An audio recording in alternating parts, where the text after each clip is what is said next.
Assalamualaikum warahmatullahi wabarakatuh.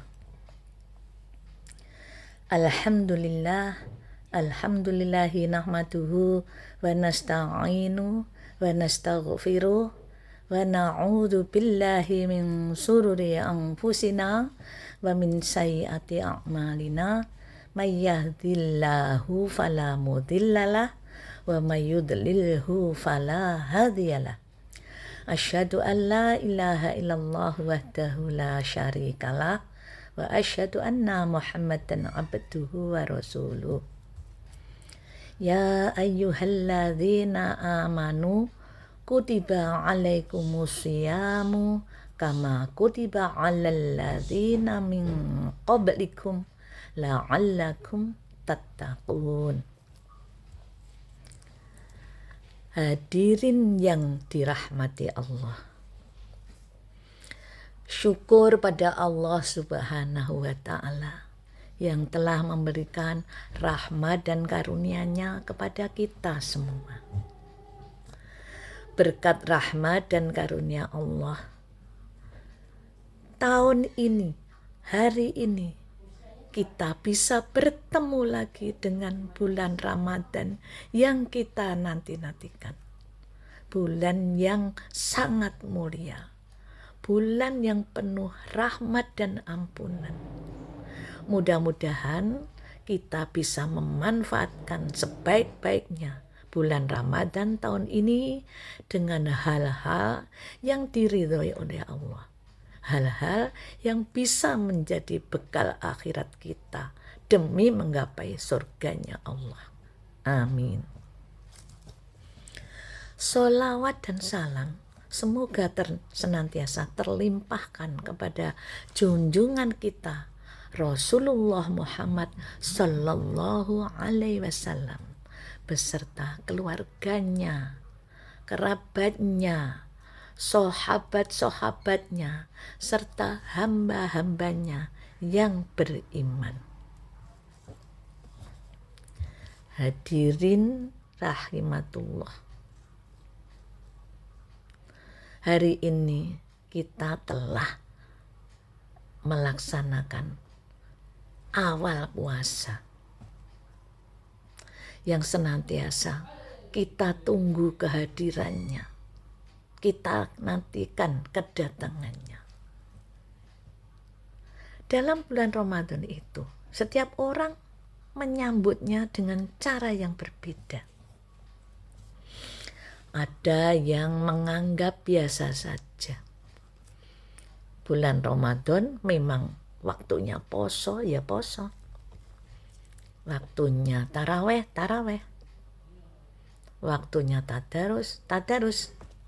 Tidak ada sesuatu hal yang khusus, dianggap rutinitas. Wis biasa saben tahun lah yo teko bulan Ramadan. Seperti itulah. Ada juga yang malah menganggap bulan Ramadan itu negatif. Artinya menjadikan mereka malas, terbebani, menyulitkan, menyusahkan, bahkan musibah. Karena apa? Karena pada bulan Ramadan seperti ini mereka tidak bisa makan seenaknya. Tidak bisa hura-hura sepenuh hati. Karena untuk tempat-tempat tertentu memang ada peraturan-peraturan tertentu, tidak boleh buka sampai 24 jam. Ada batasan-batasan. Dan itulah yang membuat mereka tidak suka dan menganggap itu musibah bagi orang yang tidak beriman. Sebaliknya, ada yang menanti-nantikan dengan penuh antusias kedatangan bulan Ramadan. Mereka merasa senang, merasa bahagia kalau Ramadan tiba. Dan ini pun ada dua golongan. Satunya menantikan Ramadan tiba karena pada bulan Ramadan itu ada buka bersama rame-rame, gratis lagi. Ada taraweh bersama, rame-rame berangkat ke masjid, banyak bersama teman-temannya dengan senang hati. Ada tadarus pun biasanya juga ada makan-makannya, ada makanannya, camilan dan sebagainya. Apalagi ada ngabuburit, jalan ramai-ramai ke tempat-tempat, kadang tidak malah ke masjid mendengarkan pengajian, tapi malah menunggu waktu maghrib atau ngabuburit itu ke tempat-tempat wisata, bersenang-senang dengan teman-temannya.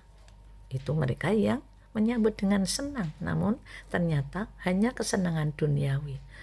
Namun ada lagi satu golongan yang betul-betul menunggu kedatangan bulan Ramadan dengan penuh antusias, dengan penuh harapan, penuh kecintaan, karena ingin mengabdi, mendapatkan amalan yang banyak di bulan Ramadan ini untuk menggapai ridho Allah itu. Mereka yaitu orang-orang yang iman dan takwa, juga berilmu, karena mereka mengerti bahwa bulan Ramadan adalah bulan yang penuh keberkahan dan amal kebaikan akan dilipat gandakan oleh Allah. Sehingga mereka ingin mencari ridho Allah dengan sepenuh hati dan jiwanya untuk menggapai ridho Allah itu. Kira-kira untuk penjenengan masuk yang mana ya? Hadirin yang berbahagia. Untuk saya berharap kita semua ini bisa menganggap Ramadan itu, menunggu Ramadan yang penuh rahmat itu dengan anggapan yang terakhir tadi, dengan antusias demi membersihkan dosa kita, menambah pahala kita untuk menggapai ridhonya Allah, supaya bisa menjadi penghuni surganya. Itu yang kita harapkan. Apa persiapan yang harus kita lakukan untuk mendapatkan Ramadan terbaik itu tadi? Pertama, kita harus introspeksi, mawas diri. Apakah kita ini selama ini banyak dosa, ataupun sebaliknya banyak berbuat baik?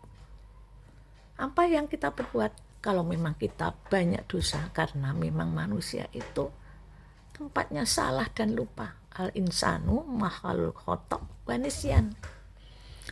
Tapi syaratnya kalau sudah lupa dosa harus segera bertaubat.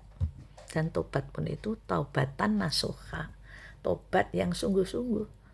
Ojo kapok lombo, bar kepedesan tetep mangan sambel neh.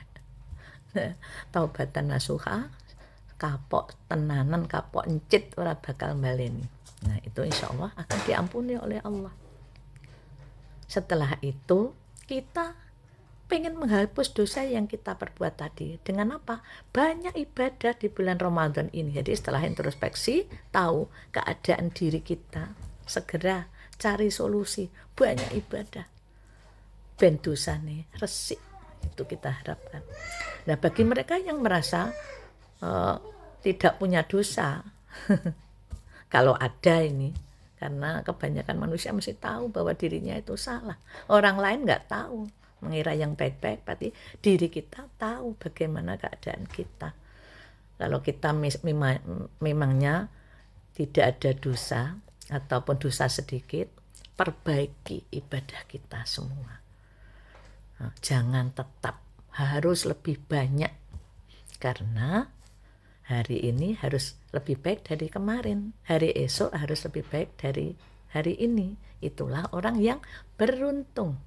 Kalau kita tetap dari kemarin, sekarang, besok tetap saja, termasuk orang yang merugi. Sebaliknya mereka yang malah merosot, makin lama bukan makin baik tapi makin jelek, itu orang yang celaka.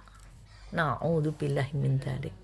Jangan sampai kita menjadi orang yang seperti itu, ya Ibu. Selanjutnya langkah kedua apa? Luruskan niat.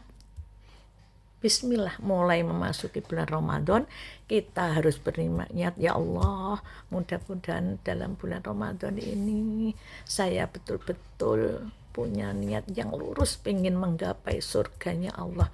Jangan sampai saya puasa dengan niat yang lain demi mencari ridhoni maratua ataupun pacar, suami, istri, ya, jangan sampai kita hanya mencari ridho Allah dalam melaksanakan ibadah puasa dan amalan apapun yang kita lakukan. Kita harus demi mencari ridho Allah, itu yang harus kita tanamkan di benak kita sini, sehingga ibadah yang kita lakukan untuk ibadah wajib kita tingkatkan harus lebih baik biar dapat nilai 100. Sedangkan ibadah sunnah kita perbanyak untuk menutupi kekurangan kita dalam melaksanakan ibadah wajib. Kalau wajibnya mungkin nilainya belum 100, masih 70, 80, dengan ditambah ibadah sunnah biar menggapai nilai 100, sehingga nanti di akhirat timbangan yang kita terima lebih berat timbangan sebelah kanan daripada timbangan sebelah kiri. Selanjutnya yang ketiga apa? Mengatur waktu dan kegiatan agar dapat memaksimalkan ibadah kita. Caranya bagaimana? Kita buat jadwal untuk setiap hari. Saya bangun tidur malam, ibu-ibu mesti menyiapkan makan sahur, ya. Sebelumnya nanti dulu bangun malam mungkin disambi, ya, sambil nginget apa, kemudian sambil menambah sholat tahajud. Meskipun sudah taraweh masih boleh sholat tahajud, meskipun tanpa memakai witir, karena kita sudah menutup taraweh dengan witir untuk kesempurnaan puasa kita. Jadi malam bangun tidur, sholat tahajud, karungan neopo, nganget apa, tapi aja ngantek gosong, aja ngantek lali Ibu. Kalau tidak, kalau waktunya masih cukup, ya sholat saja dulu. Setelah itu kita nget-nget biar nanti keluarga makan sahur dengan enak. Itu kita akhirkan sahur kita. Selanjutnya setelah sahur kita siap-siap pergi ke masjid dan sebagainya, diatur sendiri oleh panjenengan, buat jadwal seperti itu sampai nanti malam lagi. Insya Allah kita akan bisa melaksanakan itu semua ibadah kita dengan tertib kalau ada jadwal seperti itu, dan jadwal itu harus kita taati sendiri. Membuat jadwal sendiri tapi juga kita lakukan sendiri, jangan kita langgar janji sendiri dalam hati. Itu ya Bu ya. Setelah itu yang terakhir tadi ya, membersihkan diri, membersihkan niat, introspeksi, meluruskan niat ya. Tadi membersihkan diri, meluruskan niat, mengatur kegiatan dengan jadwal. Yang terakhir meningkatkan kebaikan dan kebajikan. Apa itu? Kebaikan yaitu menolong orang lain, bersedekah, ya, kemudian banyak amalan-amalan apa saja yang lain. Dan bersedekah yang lebih baik itu yaitu pada waktu keadaan kita ini kesempitan, tapi kita tetap sedekah. Meskipun enggak banyak, tapi tetap sedekah dalam keadaan lebih maupun kurang. Namun pahalanya lebih baik dalam keadaan sempit, kita tetap bersedekah. Sisihkan sedikit rezeki untuk bersedekah, utamanya di bulan Ramadan ini. Dengan menyambut Ramadan dengan hati bersih, dengan niat yang bersih, kemudian dengan rajin ibadah, mencari ridha Allah, ya, insya Allah keberkahan akan ada pada kita. Rahmat Allah akan berada pada kita dan ampunan Allah akan kita terima. Jangan lupa 10 hari terakhir manfaatkan yang sebaik-baiknya untuk mencari malam Lailatul Qadar. Nah, demikian Ibu, akan saya tutup dengan ada sedikit pantun. Bulan purnama bersinar terang, bintang bertabur dengan cemerlang. Mari sambut Ramadan yang datang, buat dekat pada yang Maha Penyayang. Pergi ke masjid bersama-sama, hati riang dan hati suka. Ramadan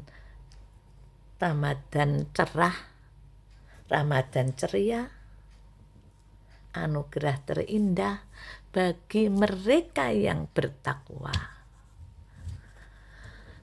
Nasrun minallah wa fathun qarib wa basyiril mu'minin. Wassalamualaikum warahmatullahi wabarakatuh.